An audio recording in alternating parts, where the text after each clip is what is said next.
Hey, everybody. Welcome to another episode of the Third Person Podcast. My name is Chris Millhouse, joined as always by my friend, Darrell Hammond. How are you, Darrell? Never better, bro. Never better, bro. All right. I like it. Going with a little street lingo there. All right. Never better, bro. Hanging 10. As always, we are joined by our producer, Jim Search, who's online here. Yo, what's happening? Let's talk about it. Oh, Jim is the most naturally funny member of the podcast. Let's not forget. And we don't forget that at all, man. We unanimously agree on that. That shit last episode there, I'm not gonna lie, that shit carried me all day when you said that. I'm not bullshitting you. I was like, that means a lot, man. I really appreciate that, man. Yeah, you're the funniest guy in the room, bro. Yeah, you are. Look out, universe. I'm on my way. Absolutely, guys. We're getting rave reviews on our last podcast, so I just want to give a quick shout out to everybody who's been listening, who's been downloading, subscribing, sharing the posts. We've been seeing a lot of shares, so thank you for doing that. If you haven't already, please make sure to follow us on social media. I'm at Chris Millhouse, 2 L's in Millhouse. Darrell is at Darrell C. Hammond, and then Jim is at Jim Search. Make sure to give us a follow. Show us a little love. Share the posts. Tell your friends. Give us a rating. Everyone's been loving these. So I'd like to say this too, is that I'm working right now on getting all these on YouTube. We're starting a YouTube channel, and we will have the video available for everybody, because a lot of people are like, I want to see you guys. All right, well, here you go. In all our glory, we will be on YouTube. So stay tuned for that. Hopefully by the time this podcast episode airs, we will have it all up and running, which would be cool. Oh. Yeah. All right, so we're getting good reviews. Is that it? Yeah, getting good reviews, man. Everyone's digging this, and I appreciate everybody listening. We really are getting some good numbers of people tuning in and checking it out. They like the Swalwell one? Yeah, it's great, man. I mean, we get a lot of comments on that. A lot of people, there's a lot of people that are just finding out about our podcast now, which, it takes time. So a lot of people go back and listen from the beginning a lot. So we get a lot of comments about Amy Sedaris' episode. That's a good one. How great was she, man? She's awesome. I love Amy. I think a lot of people are just really excited. They like the Richard Marx one. We just, get a lot of good feedback. So I appreciate you guys. So thank you so much for checking us out, and we definitely got a hot one today, don't we? Jim, I want to get Trump on. Yeah? Yeah. Could you imagine if we had him on? That would be a lot. It's not going to be as good as who we have on today. Yeah, but it would be pretty incredible if we were. I would say diametrically opposed. These two folks would be very different on spectrum. Yeah, very, very different end of the spectrum between our guest today and our former president, Mr. Donald J. Trump. I know you've obviously played him on SNL, Darrell, and then he's tweeted about you a couple of times and put statements out how you were his favorite, that did the impression of him. So I feel like it's not out of the question. He loves getting on and platforms and talking about himself, really. And, I feel like we could at some point get him. I mean, it's not realistic at this moment, but it could be. You never know with that guy. I mean, I'm one of the few people that have said that he's smart. But, even we got Swalwell to say that cunning is a form of intelligence, and I mean, it would be, I would have to sit down and really write out a lot of questions for this guy. And, No, you wouldn't. No, he'd do it all. I'm sure, he probably wouldn't even let me, swipe in there, Brother, he loves to talk. If that's the case, if you have him on, I can just run to the store while he's talking, because we won't even need you that day. Yeah, and I'll hit record and run some errands around Brooklyn, and then just let me give me a 5-minute heads up, and I'll get back. And hit stop. That would be something. And we talked on the last one, believe, about possibly getting Monica Lewinsky on. That would be amazing. That would be incredible. So, those are some potential guests that we were hoping to maybe track down at some point, coming up. But we've got some pretty good ones on tap. We can't announce them yet because we haven't gotten them scheduled officially yet. But man, we have got some really killer guests coming on, and I mean, how are we getting all these people, Jim? I mean, listen, I can't say it's me, right? I can't say it's me either. I can't say it's me either. I mean, it's definitely not me. Oh, all right, you, my friend. It's definitely you. It's obvious the stellar production is what's pulling that. That's what it is. It's the production values. That's right. That is absolutely right.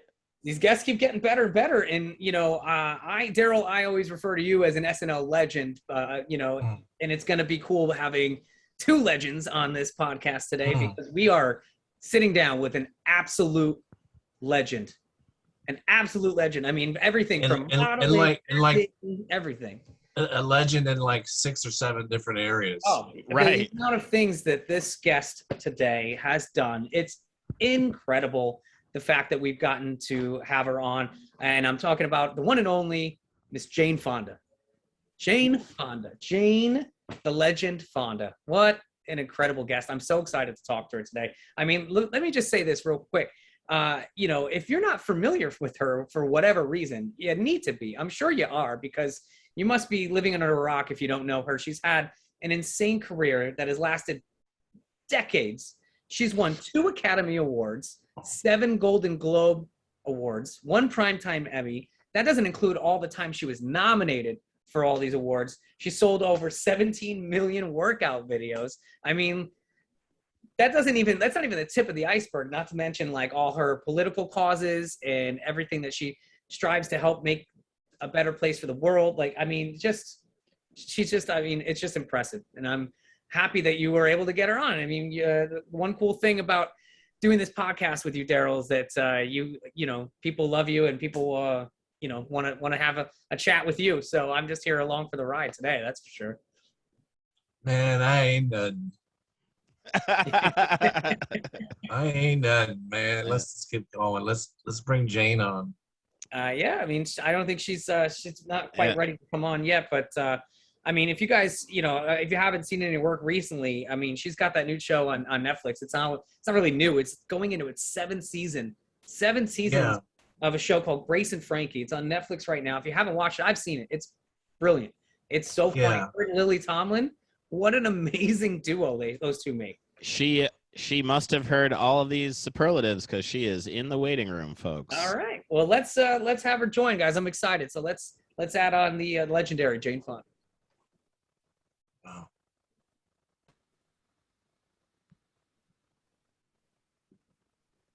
Hi. Hello. Hey. Hi. Darrell, you're such a small little person. There you are. Okay. You look very handsome. Oh, hello, God Jane. Bless. God bless, Jane. You look good. Except you're looking so far down. I'm looking down? Yeah. You mean down in spirits? No, down at the camera. Look up where the camera is. Straight ahead. There you go. Right there is good. Yeah, because the reflection isn't in your eye. You have to go through this every day, Chris? I do sometimes, yes. But you know what? It's a pleasure to work with him, and it's a pleasure to have you on. I appreciate you taking the time to talk to us. Thank you so much. Anything for Darrell? I spent the last 3 days, I know the stuff that you and I talk about at dinner, which is a really weird thing, if I may say so, in a great way, because you talk about stuff that is going to be in the news soon, occasionally. And trust me. Listen, today we're not going to talk about the recall. Good. Okay. Okay. We're okay with that. That's fine with us. Okay. Yeah. You know what I'm saying. You know what I'm saying.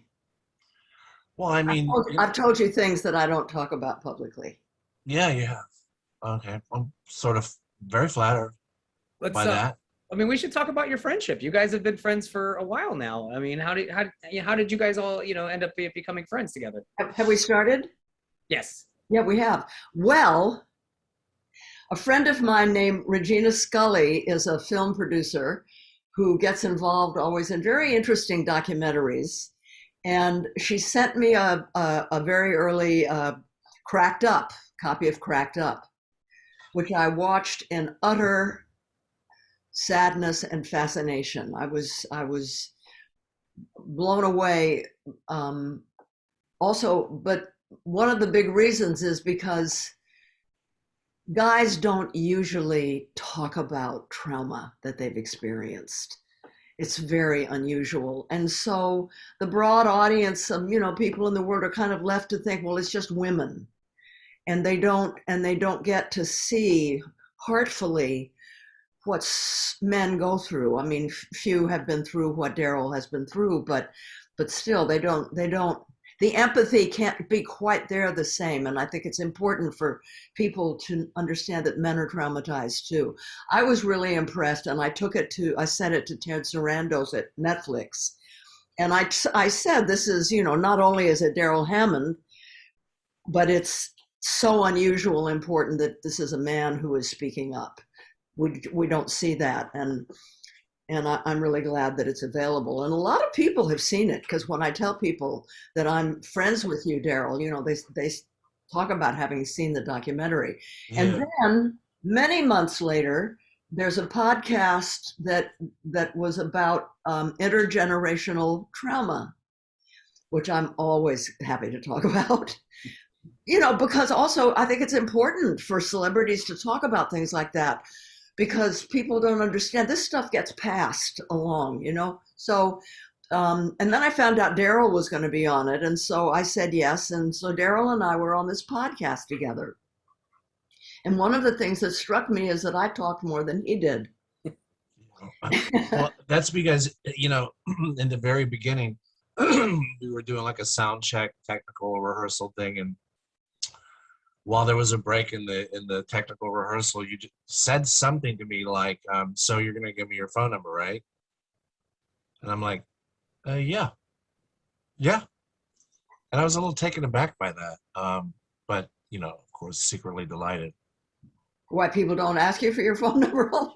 No, I knew that I wanted to reach out to you. And because on this show, it wasn't just that he was quieter than I was, but he seemed so kind of forlorn. Mm.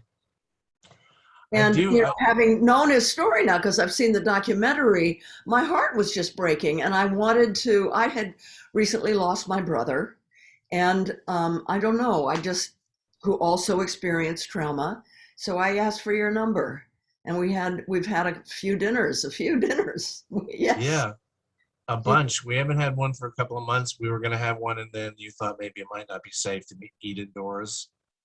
Yeah, we'll do it again. So that's how we know each other. Well, I mean, that's excellent. That's a really cool way to connect. And I mean, I didn't know Darrell's documentary when I started doing this podcast with him. I've known him for a few years doing stand-up.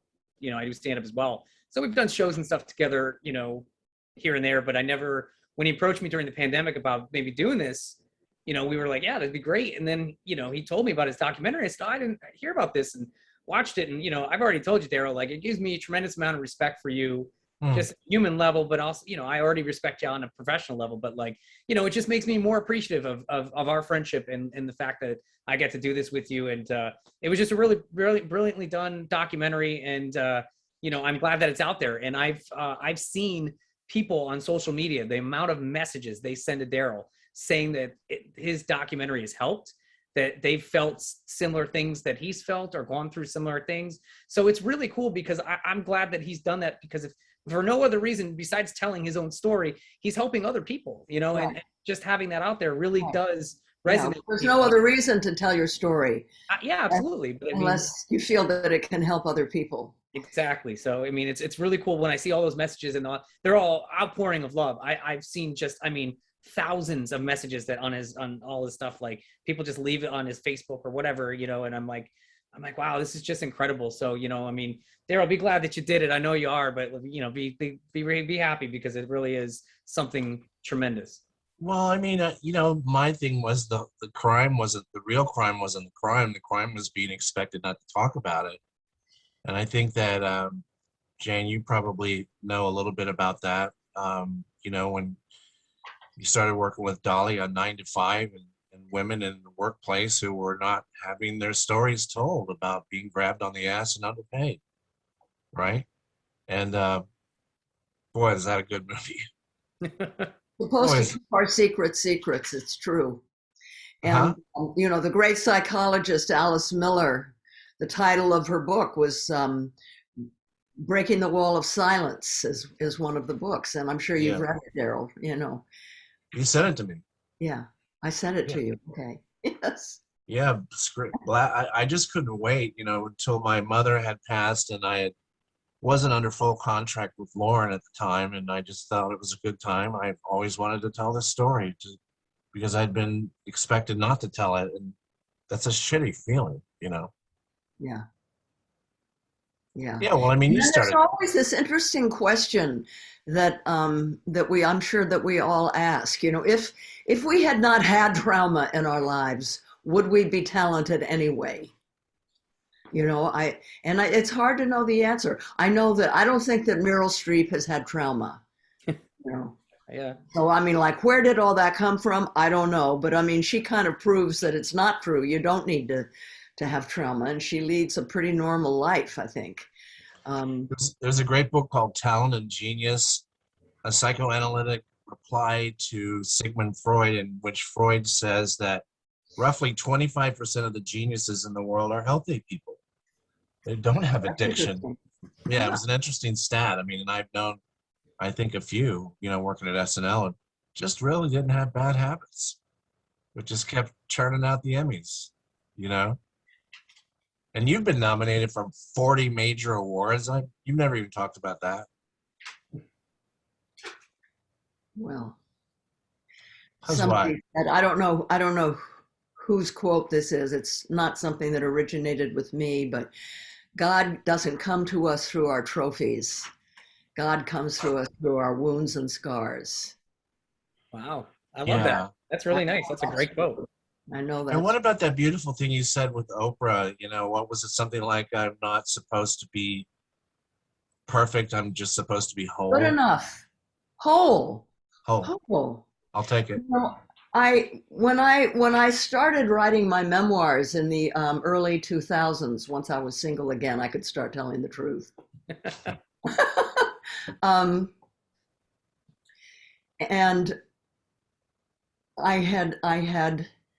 I had become a Christian. I wasn't sure, was it big C or little c or what it really was, except that I felt whole.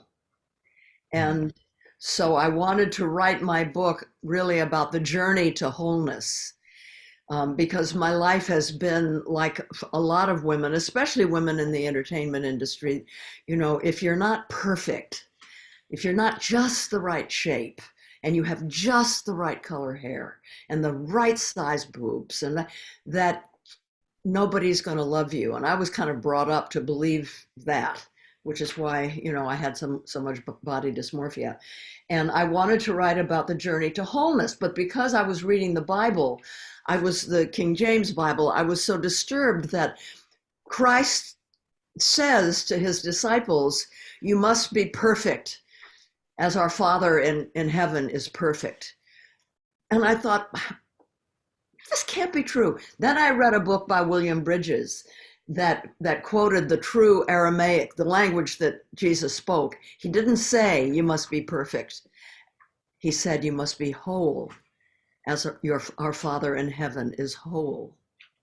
I spent a few years with Emmett Fox's book, Sermon on the Mount, in which he goes into the ancient trends, the Aramaic, and how it was 34 letters and it was written to the left, and deciphering words like give us our Lord our daily bread, and what that meant. And that meant sort of an inspiration, a manna from heaven, the ability to know, right from wrong and all of that. But I was amazed that Christ, at least according to Emmett Fox, was using the word hell as a verb, not as a place you're going to go if you don't follow me. You know what I mean? Yeah, right. I'd like to see that book. Sermon on the Mount. It was super liberating for me, having spent so many years in church, where you're told thinking about it's just as bad as doing it. Right. and there's a place for you and a place for people like you, Right. you know? Yeah. So that was really, really liberating for me. It's one of the cool things. I liked what you said earlier about nature does funny things with childhood pain or trauma, and sometimes it does really good things, you know? That doesn't mean that every traumatized person is funny, but sometimes, you know, I sort of feel like it works that way with me, although I could prove that. You know what I mean? Well, every funny person that I have ever known, and that includes Richard Pryor and Red Fox and a whole lot of other people, they're all very neurotic. Mm. I don't know about you, Chris. I mean, Darrell, I know you are, and I know why you are, you know, kind of. Yeah. Consider yourself neurotic, Chris? I do. I feel like it's a common trait with comedians, especially, you know, with stand-ups, and it's quite a common thing you see quite often. But like, you know, it's can you channel it into something positive? That's what you always try. You strive to. Yeah, yeah. You know, it's funny when when you get old, like I am. I'm about 40 years older than you two.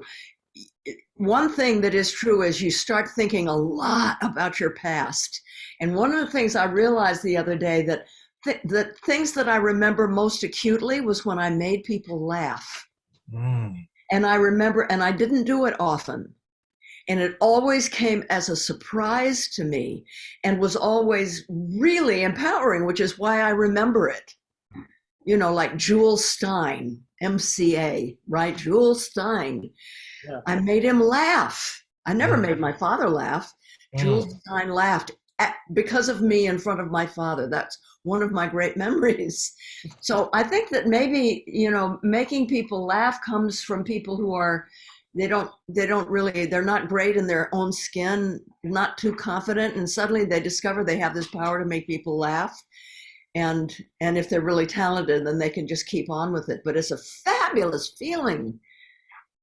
It's much easier to make people cry than it is to make them laugh. Yeah.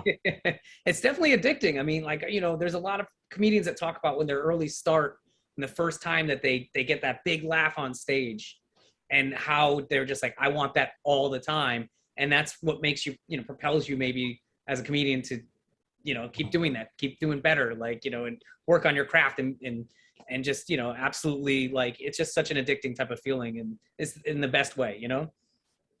I feel like huh? Go ahead. How much work goes into being a stand-up comedian? I mean, quite a bit right there. Yeah, it's nasty. It's nasty. It's a lot of trial and error. It's a lot of, you know, putting your years in, just starting. I mean, I'm 17 years in, and, you know, it's, you know, a lot of open mics in the beginning, bombing a lot in front of nobody, and, you know, and just kind of figuring out your own voice. That's the other thing too. The hardest part about being a stand-up is figuring out your own voice and how and who you truly are, and making that come across genuine and in a great, funny manner. And so it takes time. It's not something you can do overnight. There's, you know, a few people I'm sure that were just great out the gate, and, you know, but I mean, I'm always amazed when I see somebody super famous that's a big comedian. You know, I've seen some of the biggest names in comedy, you know, over the years, and I've been privileged to watch them work on new material and see that they are human, that they bomb from time to time. Not every joke is going to work, but, you know, they legitimately, I've seen them take that joke that is bombed and then 2 weeks later made it into something amazing, and they didn't get discouraged. It just takes that time. I mean, because I work with Lily Tomlin, who very often has physical things that, you know, she's supposed to do as Frankie. I'm Grace, she's Frankie. And she'll kind of mutter under her breath, I need to take it on the road. I need to take it on the road. And it's true. You know, she wants to be able to work it out so that she knows exactly what is funny and the timing and I admire that so much. And Rodney Dangerfield used to say that all the time. You know, you got to try them out of town, you know. And we go to, you know, I mean, listen, I don't like to think about the number of times I bombed in the first 5 years that I did stand-up, but it was considerable. And even after that, you know, even when I finally got to New York City and I'd done a Showtime special, and my first night in New York City, I bombed. I mean, it's occurred to me, I believe I've been booed off stage 4 times. Booed off stage. How do you come back from that? You don't. You kind of suck for a couple of weeks and consider like giving this damn thing up, because it's just too hard. But you don't then. How come? What is it that keeps you going? I don't know. I think Seinfeld said it's a little bit, you know, becoming a stand-up is a little like becoming a murderer. No matter what people tell you about it, you're still going to do it. But the idea of making a group of people or a large room of people laugh who you never met before. You've never met these people, but they're laughing really hard. And to get a big laugh from a group of strangers, I mean, you get high. Yeah, I can imagine. High, you know? I mean, I don't know about you, Darrell, but every time, like, if I bomb, it becomes almost like a vendetta where I want to go back on stage and I'm like, I will avenge that last, terrible set. I'm going on there to prove that, okay, like, no, like that was just that crowd. Maybe that was me and that last set, whatever it was. I know that you got to prove to yourself that you're better than that terrible set. And then when you get that, when you get the next good laugh and you don't bomb, you're like, okay. Like, but that's what it takes. It's just sometimes you got to know maybe certain circumstances prevented you from doing what you normally do, whether it's in your head or the audience stunk because they've been there for 2 hours, or 3 hours or whatever it was. There's always those little factors, but most comedians obviously don't blame the audience, they blame themselves, because they go, all right. Darrell said it went on for 4 or 5 years when he first went to New York. How do you keep going for 4 or 5 years? Oh, I was like 3 years before I could get into the clubs. Every club in the city had turned me down twice. And there was like this time when I remember I was in my apartment in Hell's Kitchen, and a, traditional bathroom in the kitchen, and, toilet in the living room. And remember thinking to myself, man, I'm just not going to make it. But I remember thinking that it would be easier to keep trying than to stop, It'd be easier to try to find a way, than to quit altogether. It's something I just couldn't take. And, eventually I did get a spot in one of the big clubs, and things went kind of well after that. I started getting spots in all the clubs, but I auditioned for every club at least twice and got turned down. When did you know, Darrell, when did you know that you were funny? I think I was funny when I was a teenager. I think my father was a really funny guy. I know. Yeah. I mean, you can imagine that. I mean, sitting there, swilling gin and, looking at. When he wasn't totally drunk, he was funny. Yeah, he was funny. Funny. Okay. So that's where it came from. I think so. And I think my mother had this bizarre ability to talk like other people. She talked to the coaches and teachers and then people from the neighborhood, and I picked that up from her. Oh. Yeah, she could talk like the pastor. She could talk like Dottie Westerberg. She could talk like, the principal. She could impersonate them, and mainly the thing she loved doing the most was Christmas Carol with Ralph Richardson and I believe Paul Scofield. And then one day, when I was 8 or 9 years old, I started doing it with her. And I could do it too. Just like a pup. Oh my God. I could do and we did that we did it. Those are the few occasions when my mother was delightful and not complicated, and she was acted like a girl and was fun as hell to be around. Most of the time, it was a different experience, but wow. I think that's where it came from, And when did you discover you were funny, Chris? I'd probably say when I was a little kid, my grandfather used to tell me jokes, and sometimes they were adult jokes that a kid should not be repeating, but I kind of took those jokes and I would say them, and then, it was like that feeling, because that would crush, like as an adult, hearing a child say kind of a dirty joke out loud, like it became that. And then I just kind of became kind of formulated my personality, if you will. And then I think high school was the first time I realized that when I used to write book reports, but I would write the book report. I wouldn't read the book. I would just make up what the book was about. I'd make up a story, like Romeo and Juliet. I would just, write. I would just make the whole thing up, and they would make you read it in front of the class. But because I made it up, I would just, the whole class I killed. Like I remember like just reading this fake book report about a story I made up. And I remember looking at the teacher in the back, who was this younger teacher, like fresh out of college, teaching high school. And I just remember her putting her head down because she was laughing so hard. And I just remember that moment of just looking at her like, okay, maybe there's something here. Maybe I don't know what I'm doing, but I like this. And then I wish I kept this. She gave me this, the paper back with the grade, and she wrote a big F on it. And then she wrote like, very funny. However, maybe next time write on the subjects given to you. And so that was like the first time. And then it's funny because, I remember like weeks later, we do the book reports again and you have to read it in front of the class. And then other people try to copy me and they would try to make stuff up too. And it was like, I was like, oh, maybe I set some sort of trend here. Maybe I'm onto something. And then, I feel like that was the first time I realized like, okay, maybe I'm a good writer. And so I started writing, obviously stand up, and I've written, TV stuff too. So like, I feel like that was the beginning of it all, I think. I had a moment when Truman Capote was speaking to the student body at the University of Florida, and he got a ginormous laugh. And I remember thinking, I want that. I want that so bad. And I never quite forgot it, but didn't really have the nerve to try to do stand-up till, 10 years later or something. Wow. Well, let me ask you this, Jane. Like, we didn't talk about stand-up. You've done everything in your career. Have you ever thought about trying stand-up? I did.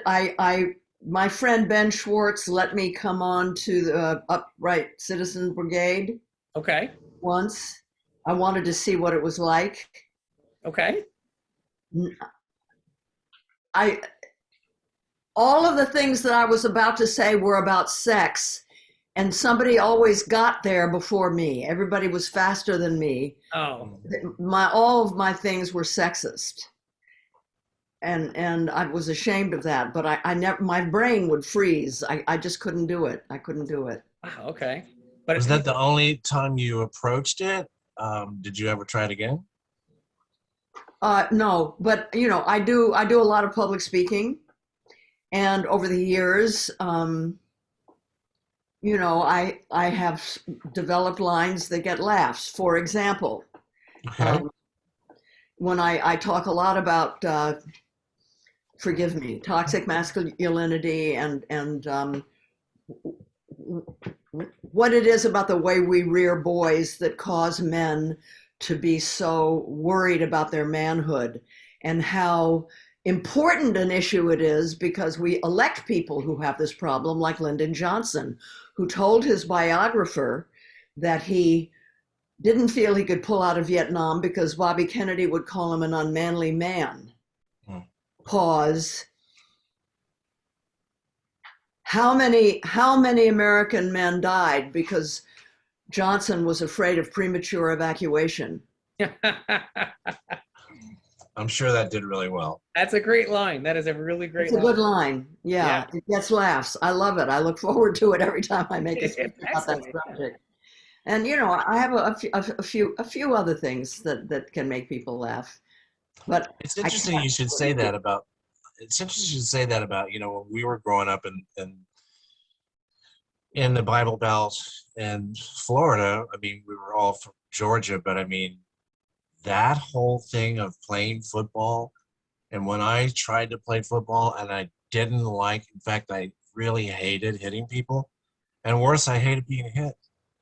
And the things that were said to me, when I quit the team midway through my sophomore year, were incredible. And it was all about my sexuality. Was I a man? Yeah. I mean, right to my face. Yeah. Well, I think we talked about that briefly one time when we were at dinner. But premature evacuation it is. Yes.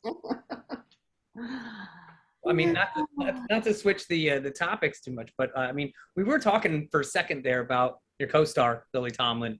How awesome is it to work with her? I mean, you've been fortunate enough to work with her for so long. I mean, 9 to 5 to all the way now with, I mean, Netflix, the Grace and Frankie show. I mean, how amazing is she to be friends with and work with? She's amazing to be friends with and work with. It's, for me, it's a real honor. I'll have to say, I didn't grow up watching TV. I was not a TV person until I realized that the only way I was going to get work was on TV. Then I started watching. So I wasn't familiar with Lily Tomlin. I didn't watch Laugh In. I didn't watch, the specials with Richard Pryor at the time. But I went to a show downtown in LA in 1978. It was called Appearing Nightly. It was a one-woman show. I think it was a precursor to In Search of Signs of Intelligent Life in the Universe. Okay. Many of the same, but a lot of characters. And I didn't know what to expect. I was by myself, and I saw this woman become 20 people. All of them people. Fully realized. And I was floored. I had never seen anything like it. I was completely smitten. And I said to myself, I can't make a movie about secretaries unless Lily Tomlin is in it.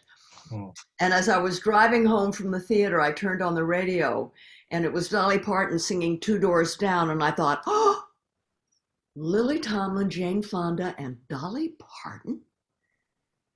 Just imagine, she can't see the keyboard.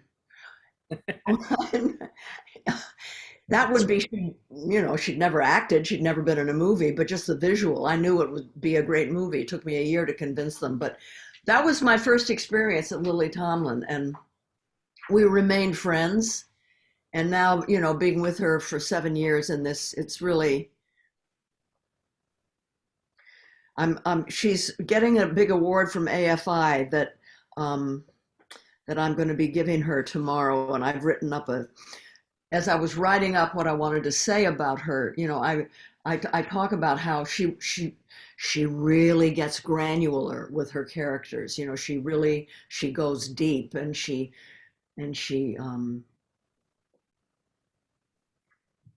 refuses to be facile, which infuriates me, because man, can I go facile. So facilely, so easily.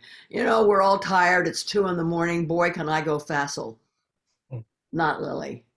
Not Lily. I always feel like at 2 a.m. she would go take it on the road now to try to figure out how does she toss the keys? And, she's very, very meticulous. It's just fascinating to me. What I've learned from watching her is how fastidious comedians have to be. Every word, the timing, it's just, it's a real honor to be able to watch her. I can't say any of it's rubbed off, but it's really an honor to watch her. Yeah, it's really weird with her timing, because when a joke lands, if it goes a little this way or a little that way, it's not funny anymore. Right. You know what I mean? And that's, you're talking about a millisecond or less.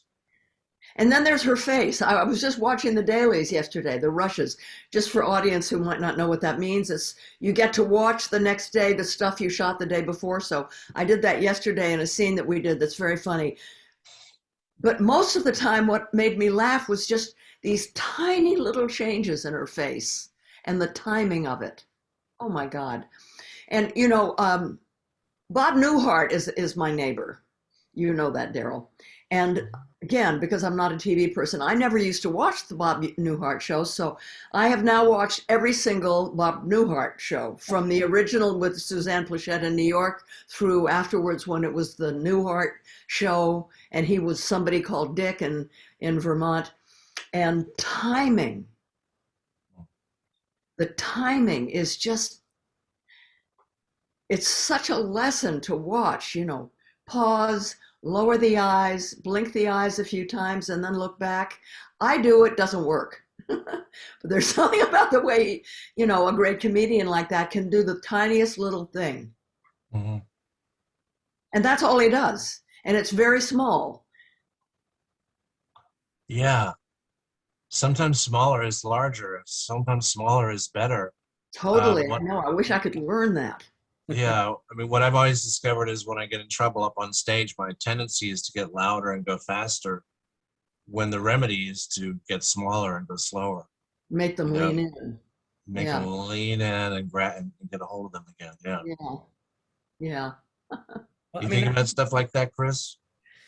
Yeah, I mean, I've learned a lot from just watching a lot of people. Like, I mean, that's the thing. Whenever a young comedian asks for my advice, which isn't that often because I'm just a comic. I'm not anybody famous. I just enjoy the craft. But every once in a while, a young up and coming comic will ask, if I have any advice, and I'll say, watch the people that have been around before. Why? I mean, especially if you're gonna, if we're talking about acting specifically with comedic actors, go back and watch shows like Bob Newhart Show, and and just see what made, like, break it down and see what made that scene so funny. Why did the audience just lose it there?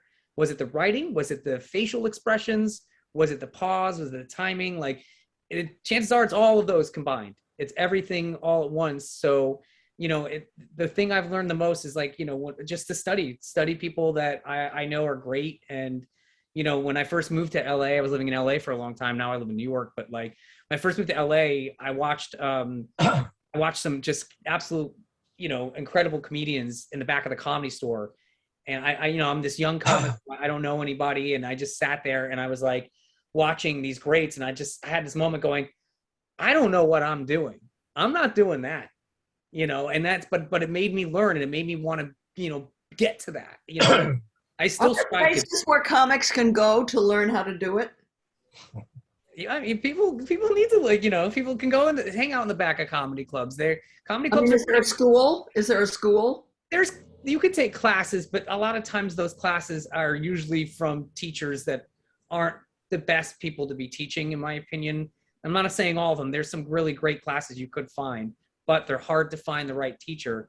I think the best thing is, a lot of people say with comedy, especially at stand-up, is that, funny can't be taught, but you can be taught how to present that funny better.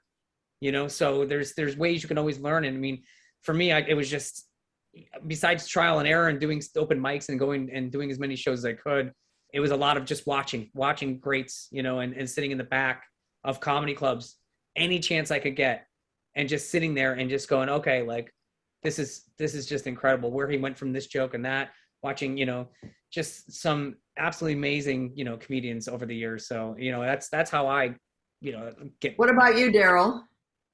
Well, Jane, they have a little thing called open mic night. Ever hear of open mic? And I did a jillion of them. I used to drive around Florida in my little Toyota. I'd drive from Orlando to Tampa to do 3 minutes, or I'd drive from Orlando to West Palm to do 3 minutes every night. There was some city in the state I could do 3 minutes, And then later when I got to New York and I finally got past the Comedy Cellar, I mean, by the time I got SNL, I was doing 300 nights a year. 300 nights a year. That's a lot of sets. God almighty. Yeah, and that went on for years. And previous to that, me and Billy Gardell from Mike and Molly and new show on CBS, we drove around the country in my little blue bomb. It was a contraption of some sort that could barely move. But we drove around the country for 8 years trying to be funny. 8 years. Is there a part of the country that laughs more? The only part of the country I know in terms of laughing more or less, I know a city where they laugh less and people say they laugh less, but they do something, and that's San Francisco. But what they do in San Francisco, and nobody knows why, is they applaud.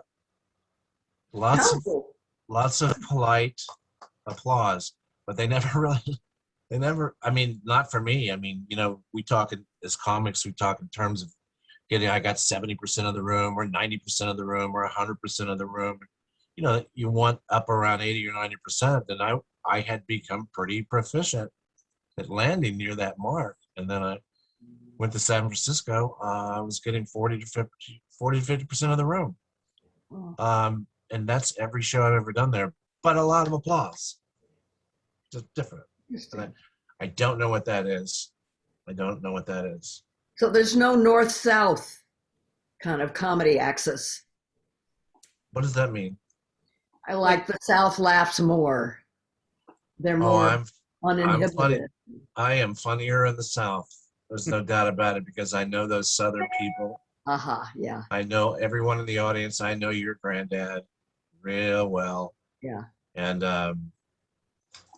they pretty patriotic down there. And yet in the last few years, I mean, I was at the Jacksonville Punchline, and I was on stage and I said, so anyway, Donald Trump. And from the back of the room, I hear, I wouldn't if I were you. Like, wow, is he popular in certain parts of the country and down there. Yeah. So it's a little different, you know. Well, that's now, because you know those people. Oh, I know them. Yeah. I know them, and I know what they like. Yeah, you know? I think there's like that happens a lot. Like different cities are different. You know, you have to kind of gear your set towards wherever you are sometimes, you know, and the South like tends to be obviously a little more Republican, you know, and you tend to have to shift away from any sort of democratic views if you want to kill, you know, or if you hope that it's funny to both sides, both Democrats and Republicans, if you want to do political stuff. I mean, but like, you know, I always found that like some of the more blue collar towns, the ones that are just hardworking folks, like those are the ones that laugh the most because they've had a hard day and they work these really hard jobs and they want, you know what, they're going out, they want to get a laugh, they want to enjoy their lives. And I had a few beers and loosened up. Yeah. I mean, when I lived in San Diego, that's where I started comedy, and like, you know, that town especially was a lot of like military and a lot of people that just, you know, that work those type of jobs, and they come out and I think that's like one of the best cities for comedy, because it's just the laughs just are so big and hard because they're just, you know what, they're there and they know you're there you're doing a job, you're getting paid for this, and they know, well, we're going to trust this guy that he's good, and you know, and you try to live up to their expectations. But you know, it is different cities at different things, you know. You definitely like get a little more in LA, a little bit more of the social justice type of vibe, a little bit more, you know, uptight audiences, if you will, because they're very much like, I don't know, I get offended easily type of thing. Like that's how I've noticed in LA, but you know, there's still good audiences there, obviously. They're just a little harder sometimes, I think. Yeah. I saw something, one of the filmmakers, was it Renee Clément? Yeah. And and this is from the documentary Jane Fonda in 6 Acts. You were described as part rose petal, part thorn. Remember that, or do you? No. Oh, yeah. That was 1970. This is 1962, I think, or something. Yeah. Okay. I just was wondering if you liked that documentary about you. Yeah, I did. I liked it a lot. It surprised me. I had nothing to do with how it was put together, and I thought it was really smart the way she did it. Yeah, it's the same thing with the Regina Scully, Geraldine Dreyfus, Michelle Ezrick documentary. I didn't do anything. It followed me around for 7 years. You know? 7 years. Yeah.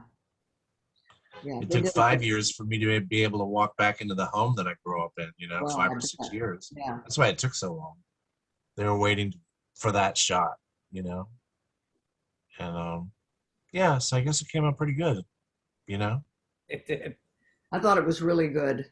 And I remember, you know, because I've spent a lot of time in the South, Beaufort, South Carolina, and Thomasville, Georgia, you know.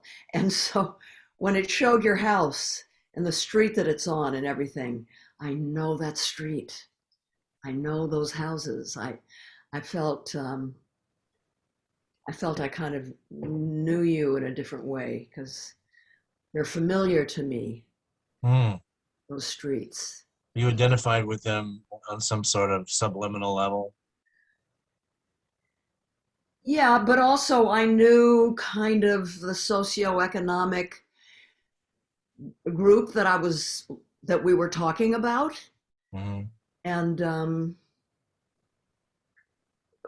when I saw the house on the street, you know what it made me think of? I wonder what kind of pressures he got put on him in high school. It's the kind of place where they can be real cruel in high school. Not that they can't be cruel everywhere, but toxic masculinity seems to be a little bit more nourished Yeah, down there. Yeah. that is such a great phrase. And I'm not sure exactly. It's like the phrase deep state. I'm not exactly what it means. I'm not exactly sure what toxic masculinity means. Well, it certainly didn't originate with me. What it means is there's nothing wrong with masculinity, but when you're brought up to feel real boys don't cry, Mm. you can't show your emotions. Don't be a mommy's boy. Uh, you got to suck it up and never leave a fight without giving the punch, that kind of thing. It's like it's a club that you're not just automatically a part of because you've got a penis. It's something that you have to constantly, every day, prove you belong to, and you should be here because you're one of the boys. Oh my God. I mean, imagine Lyndon Johnson, President of the United States, still worried that Bobby Kennedy would think he was an unmanly man if he withdrew. That's an example of how it can manifest in our leaders when that's the way they're brought up as little boys. It all starts with little boys. There was a football coach in the town that I'm from, and I'm not going to use nouns, but he was really successful coach, and he was fired from his job and his life ruined when someone saw him. I'm told kissing a man, like in a nightclub,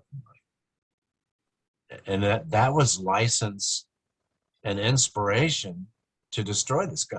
Yeah. Oh well, that's toxic masculinity, huh? Yeah.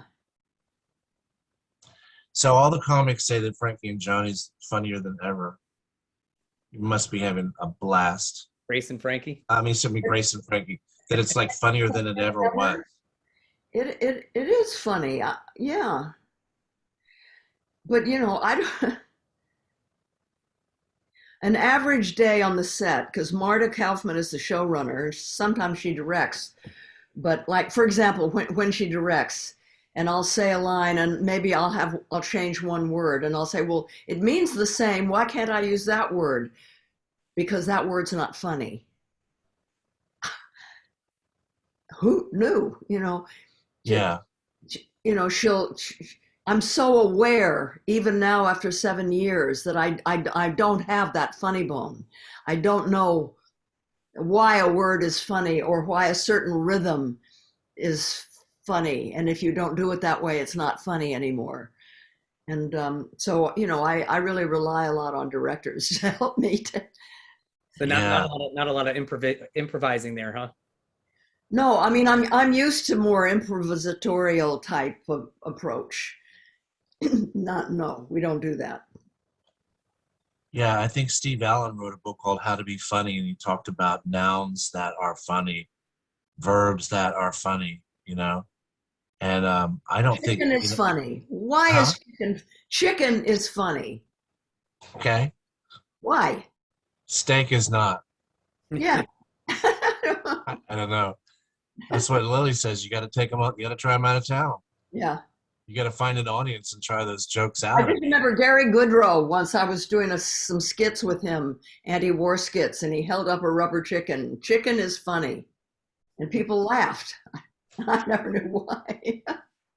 I don't quite understand. Do you go through your set like that, Chris? Sometimes, sometimes you just, if you change, like she was saying, you change one word, it can completely change a joke, and it's weird how sometimes, a joke can work, but you can feel it as a comedian that it's not quite there, that there's something off. And then that's when I start looking at it and going, okay, how can I phrase this differently? How can I try this? How can I restructure this sentence? I mean, what word can I substitute and use here?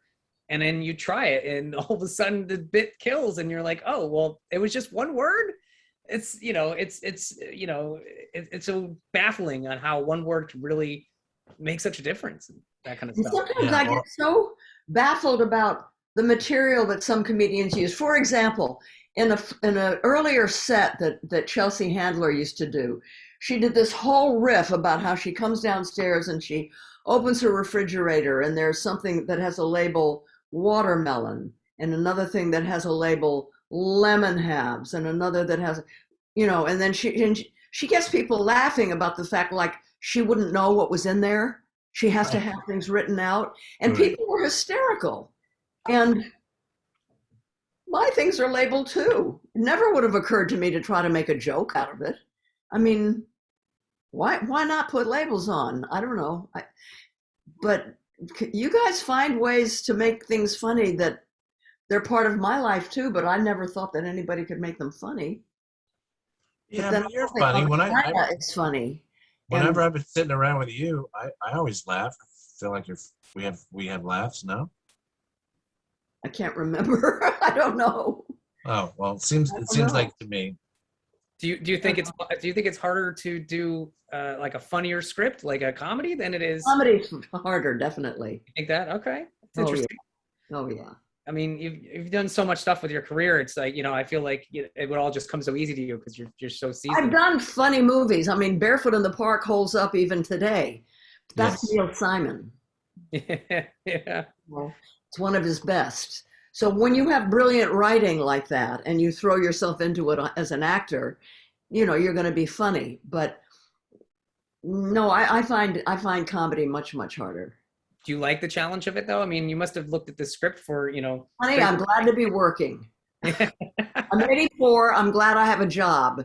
It could be comedy. It could be drama. I don't know. I feel like you have your pick of the litter kind of thing. You can do whatever you just get 1,000 scripts. Okay. But like here's something that's interesting, and I think I've told Darrell this. After this, we finish Grace and Frankie end of October, and I do 3 movies back to back. Wow. 2 of them are with Lily Tomlin. Oh, amazing. And nothing to do with Grace and Frankie. Okay. That's awesome. Yeah. That's great. I mean, man, that's a good way to live, Jane. Right? I must have done something right. A good way to live. And one of them that's Lily and me and Julie Andrews and Carol Burnett. Wow. That's a powerful cast right there. It's like a personal pantheon come to life. It's like, wow. So excited. I'm excited. I'm excited for that to come out. I was die before then. Well, thank you for taking the time to be with us, though. Is it over? No, no. You still have time. Come on, Darrell. Oh, you mean I'm so busy acting that I am. No, I was just thinking about your busy schedule. Yeah. So politics is not something that you really want to talk about. Do you want to talk about what happened in Afghanistan, any of that stuff, or you want to stay off that? Well, I mean, yeah, let's not go there. Okay. And Trump? Anything on Trump? No, we're not talking about Trump either. Okay. Well, I mean, everyone knows, Jane, that you're so passionate about everything. People are seeing in the news every day. I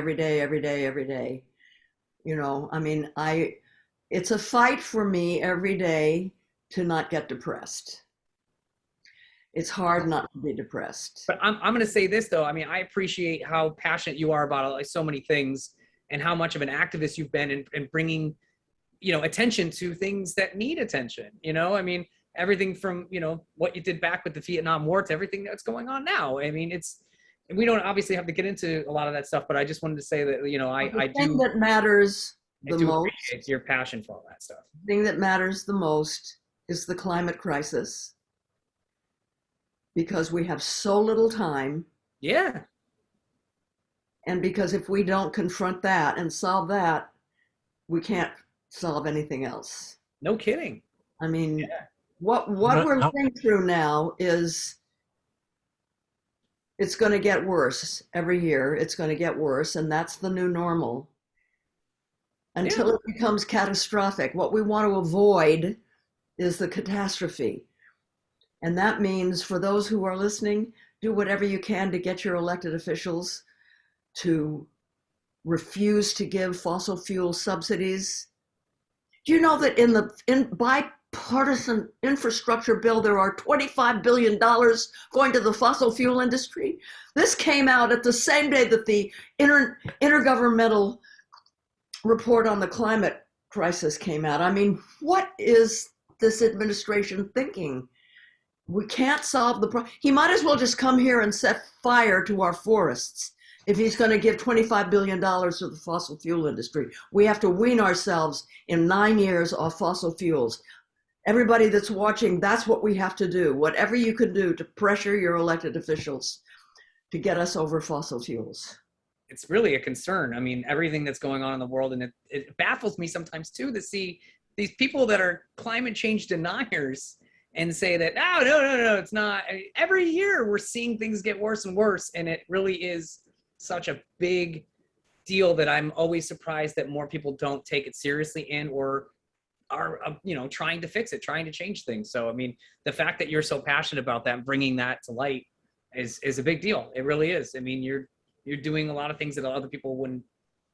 More and more people are realizing it and standing up. Yeah, maybe we're hitting bottom. That's always a good thing. Hit bottom, right, Darrell?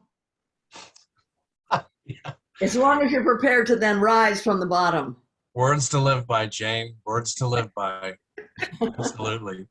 I know people that have moved out of New Orleans because it gets hotter every year, and the waters of the Gulf get hotter every year, and they really are expecting another Katrina. And they move. Yeah, I hope your friend gets out. Yeah. That's right. So we'll schedule a new dinner somewhere outside. We were gonna go.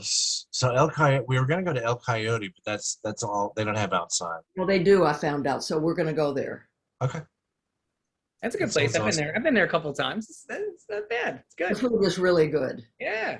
Yeah. Solid place. I feel like before we do wrap things up shortly, is that I wanted to ask you about Broadway. I mean, you took such a long break from Broadway, and then you came back. You have any plans to do anything else with Broadway again? No. I did 4 plays. I didn't enjoy any of them. Oh. And yet my father loved theater. And in the days when it wasn't fashionable for movie stars to also do theater, he was always doing theater. And I knew that he loved it more than anything. And I always regretted that I had never had a positive experience. So when I turned 70, Moises Kaufman offered me a script that I thought was pretty good. I thought it was really interesting. And so I thought, this is my chance to discover what my father found in the theater. And I did. What did you find? The joy of performing every night in front of a live audience. It's hard as hell. At least for me, every single nook and cranny of my psyche had to be devoted to that moment when the curtain went up and I was going to perform, the sleep, what I ate, what I did, what I thought. I couldn't expend any additional energy because I was on stage the whole time. It was a pretty taxing role. And I really, I enjoyed being that absorbed in something that I loved the meaning of the play and what it was saying, and audiences liked it. And we were all nominated for Tonys, and I felt really good. But I'll never do it again because you have to be rich to go to the theater. I don't want to talk to rich people. I want to talk to people who watch TV. That's why I like television, actually, because you're reaching more people. So I'm very happy doing TV and movies. They end up on TV. Yeah. I was happy to see you come back to TV. I mean, I got to say the Newsroom was one of my favorite shows. It was excellent. Yeah. You were excellent on that show. That was such a great script. I was sad it only had a short run. I really wish it kept going, but it was. We all did. Yeah, we all wished it had kept going. It was great. I'm happy to see you back doing more television. I'm happy to see this Grace and Frankie going. So 7 seasons. That's really great. Yeah, longest running Netflix show. We were their first comedy. We were there when it was just House of Cards, Orange is the New Black, and Grace and Frankie. And I think I remember they were hoping to get 50 million members. They were approaching 50 million members. And oh boy, what is it now? 500 million? I don't know, but something crazy like that. Yeah. Yeah. Probably billion. It's definitely impressive. I mean, and I hope that you'll continue, even if the show doesn't. I hope you continue to make more TV stuff. I hope so too. Thank you. I appreciate it. It's just great seeing you on there. I like streaming. Yeah. When I did Broadway, I only did one show. I did 25th Annual Putnam County Spelling Bee, and the experience was so difficult. I wonder if I ever want to try that again. It's so. What was it that was the most difficult? What was the difficult part for you? Because if you can't show up and be not in the mood. Right. You can't show up just not feeling it tonight. Yeah. You know, when I'm doing stand-up, I can show up not when I'm not feeling it that night, and I can just move it around through the audience until I find a hot pocket. You know, not the same thing with the scripted Broadway play. And boy, those audiences get bored in a hurry. And they pay so much for those tickets. I know. Give them everything every night. Yes. It was hard as heck. And 8 shows a week. Yeah. Do you know that my dad was Mr. Roberts on stage on Broadway for 4 years? He never missed one performance. Wow. Was that 12 months a year? Wow. That was 12 months a year, 8 performances a week. My mother died during that time. He never missed one performance. Wow. And then he took it on the road, took it all around the United States. That's dedication to theater. That's both impressive, and I feel bad for his understudy. Did his understudy ever go on? No. No, he did every show. I mean, he did every show. He never missed one. Yeah. Yeah. Understudy's like at one point probably like, do you even need me? Why am I here? Like, you know. Yeah. Yeah. Iron Man.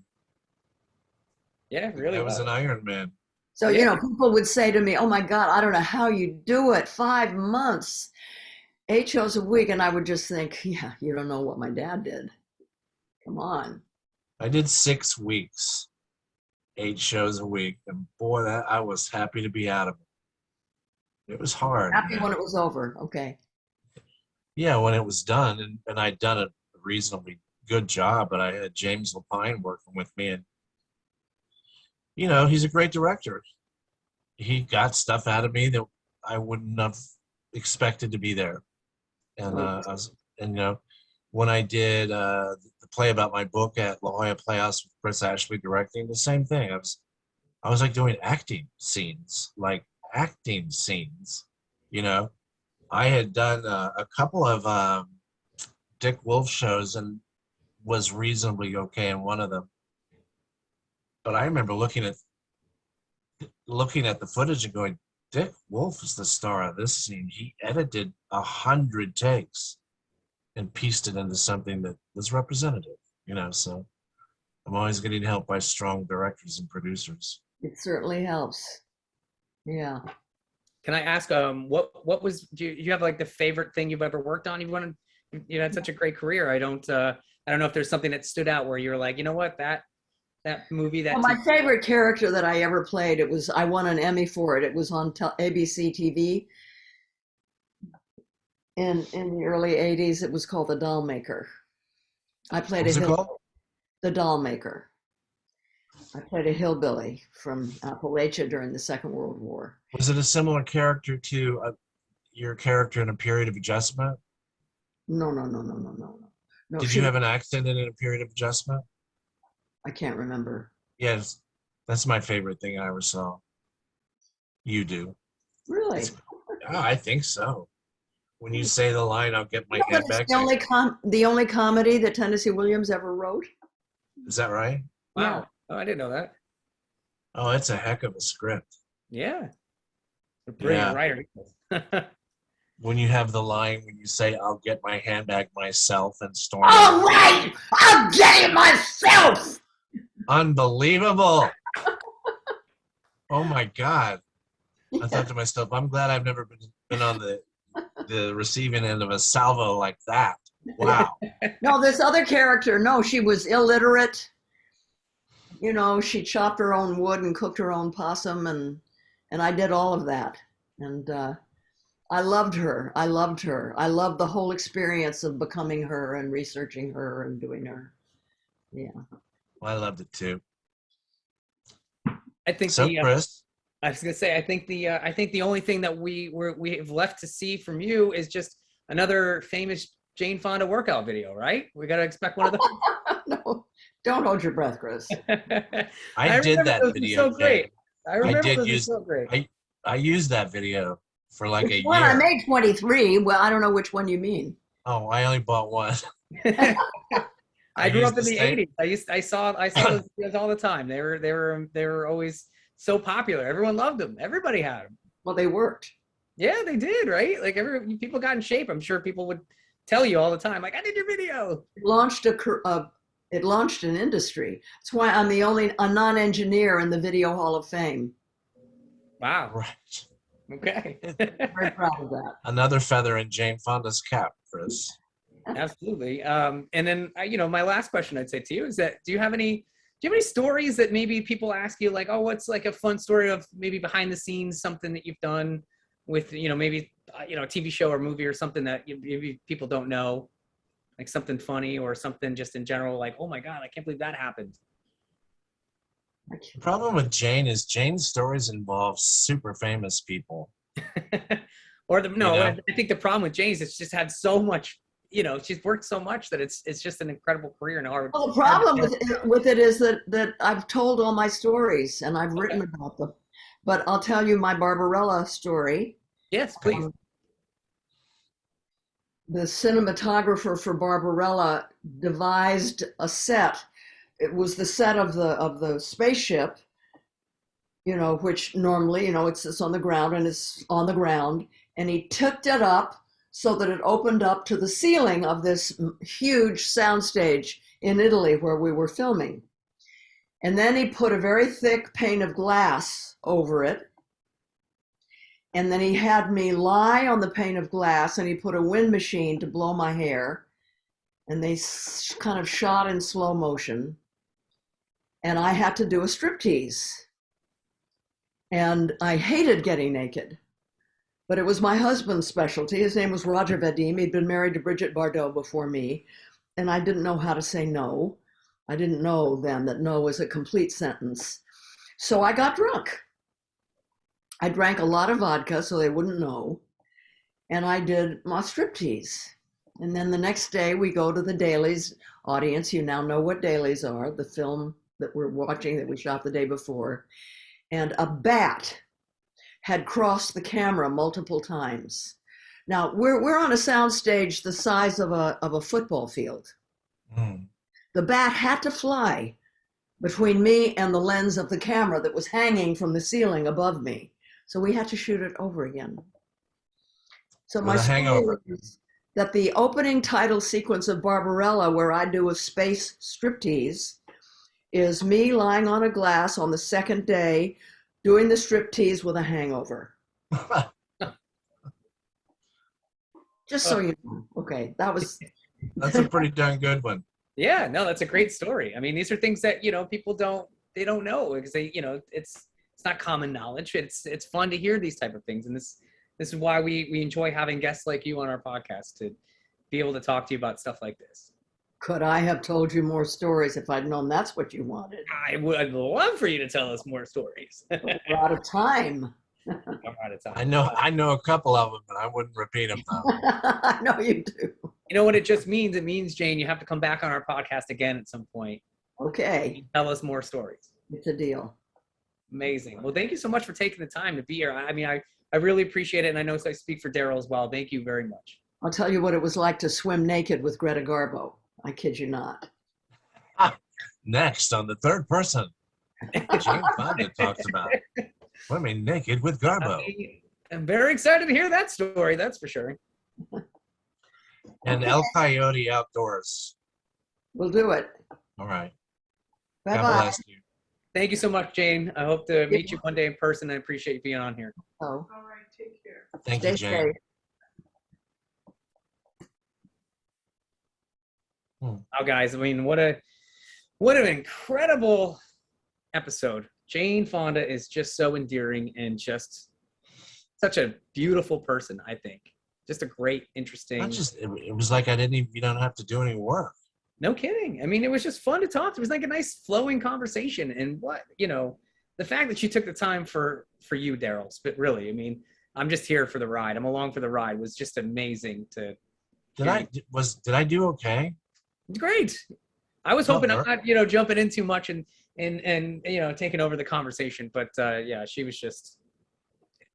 She's one of those people that you automatically just want to sit down and talk to for hours.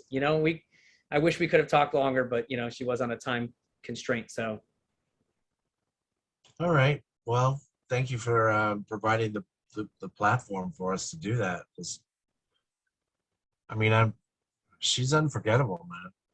Yeah, it's just really cool to have her on, guys. And I hope that you guys will all share this episode as well as the other ones we've done in the past. Make sure to add us on social media. Like I said, Darrell's at Darrell C. Hammond. I'm at Chris Millhouse, 2 L's in Millhouse. Jim is at Jim Search. And check out our stand-up dates, by the way. We do stand-up, all 3 of us. We do stand-up.